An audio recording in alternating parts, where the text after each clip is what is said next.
looking at the author. We're trying to decide if we can find out who the author of this information is.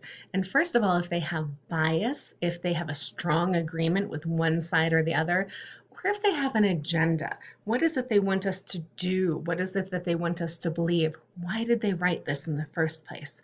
So let's take a look back at our two websites and see what we can find. So first is the World Wildlife Federation. So if I look on here, I don't necessarily see a single name that's going to be the author. Sometimes you'll see that, sometimes you won't. We definitely know it was written by the World Wildlife Federation. I don't see an author down here near where the date is. Sometimes we can find it there. If we scroll all the way to the bottom, I'm not seeing a specific name there either. So what that tells me is that this article was written by the World Wildlife Federation.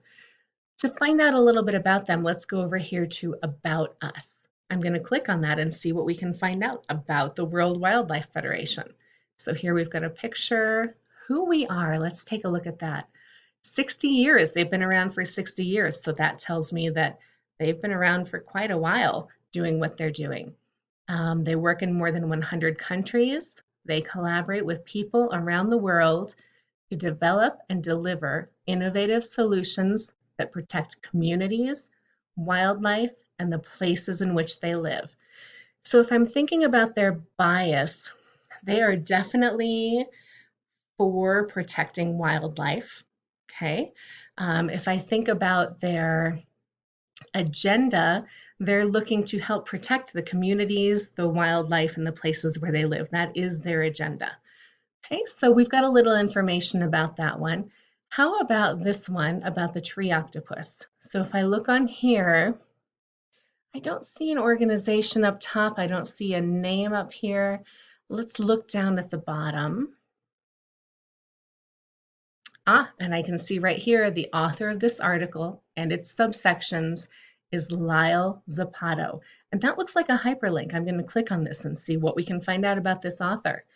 If I click on that, let's see, Zapato Productions, intradimensional. Let's see. This looks like, I see some drawings.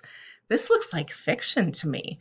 It looks like he has a collection of fiction writing, a crime-ridden fairy tale, this says. So what I'm finding about him is that it looks like he's a fiction writer. So my guess is that his bias doesn't necessarily have anything to do with the animal at all. It has more to do with um, writing fiction and coming up with stories to tell people. I would say that his agenda is probably to entertain people and to gain fans. So if I'm thinking about those two things, what does that tell you about which one of these might be a little bit more trustworthy, a little bit more reliable than the other one?